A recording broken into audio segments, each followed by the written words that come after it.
Hi, folks. We're going to take a look at Chapter 6 of Brave New World today. We are really going to be comparing and contrasting Lenina's experience of the world and Bernard's views on the world, because this is the first time we really see them together for an extended period of time beyond that small amount of time that they were in the elevator together. So Lenina's decided she's going to go on a trip with Bernard because he offered and invited her onto a trip before, and so she accepts. But at the outset, she's kind of questioning whether or not that going with Bernard is the right choice, because in Lenina's description of him, all she can really do is describe him as odd. That's her verdict. She doesn't quite know what to make of Bernard as a person because he's not like anybody else. So she starts kind of thinking about, well, could she go with different people, or why doesn't she go out with somebody she's already gone out with? But she's made this commitment to go out with Bernard on this trip. And again, we see this second this idea that something happened while Bernard was developing and people have been talking about it. Again, she thinks back to what Fanny says about Bernard, that his blood surrogate had been dosed with alcohol while he was developing. And Lenina even has a conversation with Henry while they're on a date together as well to talk about Bernard. And Henry compares Bernard to a rhinoceros, saying you can't teach a rhinoceros tricks. Some men are almost rhinoceroses. They don't respond properly to conditioning. So what Henry is doing is essentially calling Bernard some kind of wild animal, though he does say he's pretty harmless.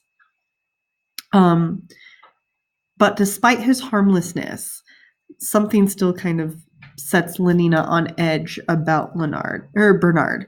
And they go out on a date, Lenina and Bernard. She wants to go somewhere public. Bernard, though, wants to be alone with her.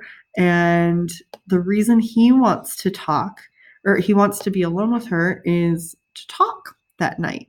His focus is definitely on making a connection with her intellectually, whereas her focus is where her focus always is, making a connection physically. So they go, they're kind of flying around in his helicopter, thinking and he expresses some thoughts to her that he'd rather be by himself, and he'd rather be himself than anybody else. And Lenina hasn't ever heard anybody really describe their experience of the world in that way. So he takes her out to a point on the English Channel where they're in a helicopter hovering above the English Channel, and he makes her look out onto this gray, stormy sea, and he really wants her to look at it, but she is terrified by it. She's appalled by this moment. And she wants to find all these distractions. She asks to turn on the radio and wants to move on. And she just keeps talking about how horrible this view of nature is.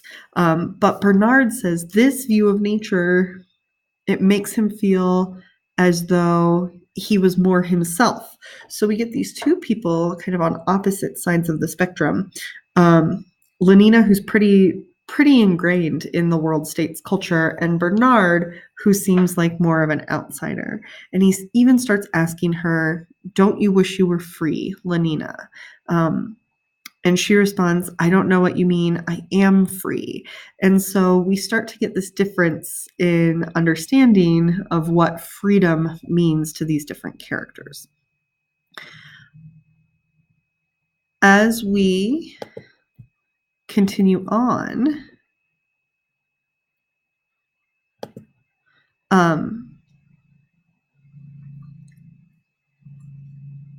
Bernard takes her back, and they continue kind of going on their date almost as though nothing has happened. But to Lenina, something's changed, but she's still committed to going on this trip with Bernard.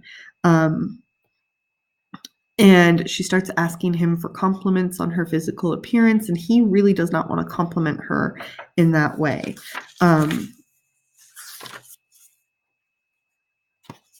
So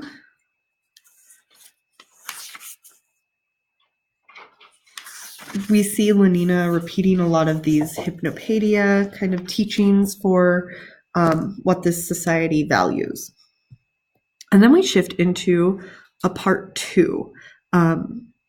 Part 2 takes us to Bernard going to the director of hatcheries and conditioning to get permission and a permit to take a trip to the New Mexican Savage Reservation. He has been waiting to ask permission to go, and the director reveals that he too had gone to the Savage Reservation about 20 years prior, about the time when he was Bernard's age. And the director explains that he got the same idea. He wanted to have a look at the savages. And when we see this moment, we also find out he took a girl with him, just like Bernard is planning on taking Lenina. This is an experience that not everybody gets to have. It's an experience that they're privy to because of their position in this world. So he talks a little bit about what happens with this young woman that he takes with her. They'd gone for a horse ride. They took a nap. She must have gotten up for a walk. He wakes up and she's disappeared. And he leaves her. He looks around for her a little bit, but can't find her. And so he just heads back to where he is staying to rest on his own and wait for her to arrive. And she never comes back. So the director's experience of the Savage Reservation starts to might clue us in that we want to pay attention to something with what this trip is going to look like for Bernard and Lenina. So the director leaves Bernard with a warning and says that he's been getting reports about Bernard's behaviors outside of working hours. And this is a world in which what happens outside of work influences your position within work. And so he even says, my workers must be above suspicion, particularly those of the highest caste. So he's warning Bernard that he needs to get his act together. He's not behaving in the way he should. And so he says, if I ever hear of any lapse from a proper standard of infantile decorum, I shall ask for your transference to a subcenter, preferably in Iceland. So if we want to look at that word infantile, it relates to infants, right? So he's saying if you're not acting childish, you're going to get sent to Iceland, which seems like an interesting punishment for Bernard. But Bernard, instead of feeling chastened or reprimanded in this moment, actually leaves talking with the director feeling really intoxicated because he's been punished, he's been scolded for his bad behavior, which in turn means he's an individual. He says other people just aren't transferred. Iceland was like, you don't just threaten that to just anybody. You really have had to done something in order to receive that kind of a threat from the director. So he's looking at himself and being like, I'm special. And that's not something that Bernard has ever felt in this way before. So there's a third part to chapter 6.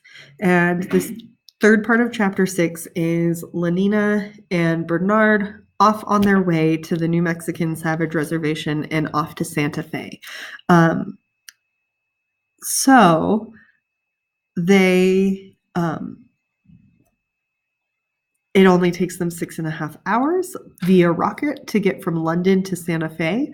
They spend the night in Santa Fe. They start kind of going around this resort. And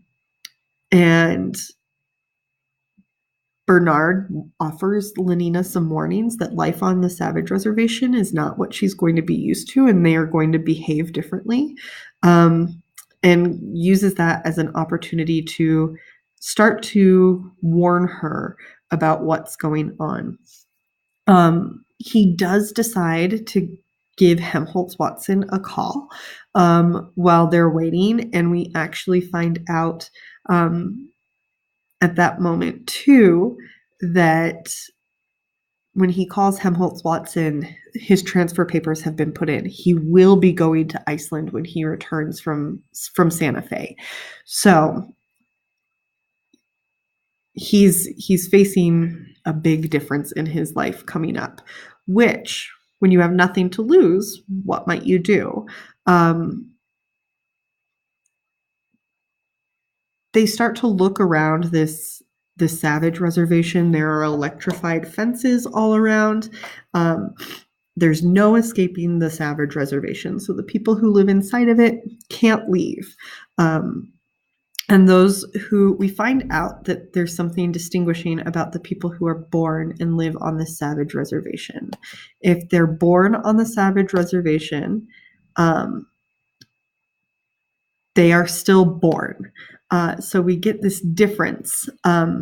Rather than being born out of bottles, the babies born in the Savage Reservation are born the good old, actual, natural, old-fashioned way. So those who are born on the Savage Reservation are destined to die there, the warden tells us. And so we get a sense that this becomes, the Savage Reservation exists as a way to study the old ways of what life was like before the world state came into existence. So you have 60,000 people living on this Savage Reservation who have not experienced the same kind of conditioning that the members of the world state have. And we will be meeting them in chapter 7. Lenina is almost too overcome with all of this new stuff that's been taking her, like that she's been learning, and Bernard gets the news that he is going to be transferred to Iceland, and so they end up taking quite a few tablets of soma before they end for the night in the rest house. Chapter 7 will be exposed to our first real interactions with people on the Savage Reservation. So stay tuned.